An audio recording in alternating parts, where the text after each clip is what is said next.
le coup d'État qui est survenu au Gabon. Bien sûr que ce coup d'État, de manière formelle, met fin à la dynastie Bongo qui dirige le Gabon depuis 60 ans maintenant. On peut d'un côté se réjouir de cela, mais en réalité, quand on observe très bien ce coup d'État, on peut se rendre compte que ce coup d'État n'est pas un coup d'État populaire, c'est pas un coup d'État de rupture. Nous avons là, au Gabon, un coup d'État de continuité, en fait, et quelques éléments permettent de dire que ce coup d'État est téléguidé depuis Paris manifestement. Parce que Paris ne veut pas se retrouver une nouvelle fois en face d'une situation qui ressemblerait à la situation au Niger. Et donc, pour éviter de se retrouver en face d'une situation compliquée, d'un coup d'État patriote, d'un coup d'État qui pourrait tourner à une sorte de nationalisme qui va finalement mettre en danger la présence de la France au Gabon, eh bien, la France a anticipé les choses et a téléguidé ce coup d'État manifestement. Parce que les premières décisions prises par les putschistes au Gabon vont dans le sens plutôt de Paris. Première des choses, ces militaires qui ont pris le pouvoir au Gabon ont une relation avec Macron parce qu'on voit des images circuler montrant le chef putschiste et Macron se serrant les mains, se faire des accolades, etc. Donc manifestement, c'est quelqu'un qui est connu du pouvoir français. Ensuite, quand ils ont pris le pouvoir, ils ont rétabli deux indicateurs fondamentaux de la France-Afrique, à savoir RFI et France 24, qui ont été coupés par Ali Bongo, qui était en train de réaliser son coup d'État à huis clos.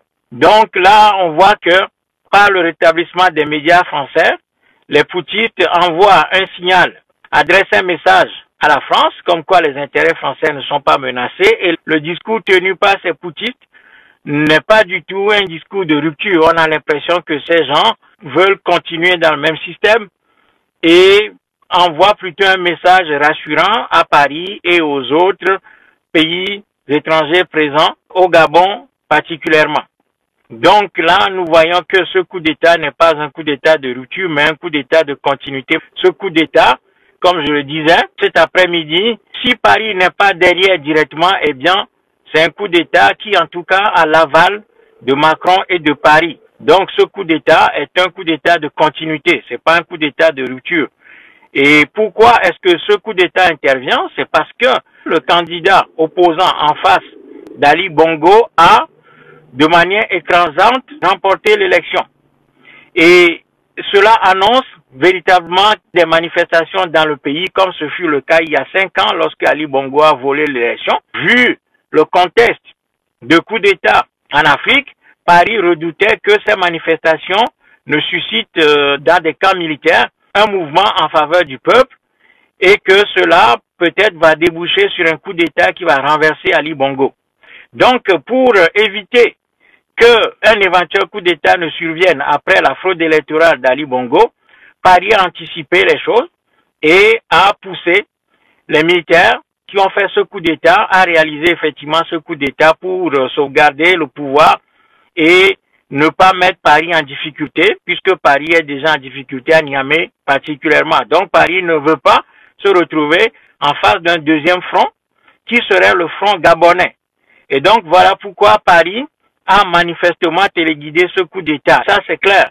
Et ce qui est encore plus terrible, c'est que les putschistes, quand ils ont fait ce coup d'État, normalement, ce qui pourrait être attendu d'eux, c'est qu'ils disent simplement que les résultats qui ont été prononcés par la commission électorale, ou en tout cas l'autorité générale des élections, n'étaient pas les vrais résultats. Par conséquent, eux, ils condamnent ce coup d'État électoral et vont forcer les autorités électorales à proclamer les vrais résultats des élections.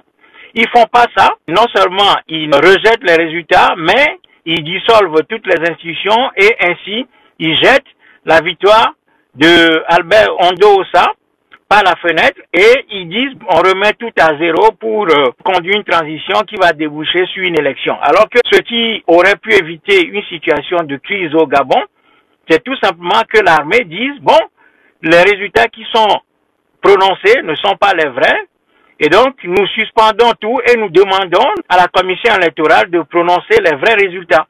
Et ça aurait été une position patriote et nationaliste, et ensuite laisser ceux qui a gagné les élections, soi-disant, dans ce pays, exercer le pouvoir.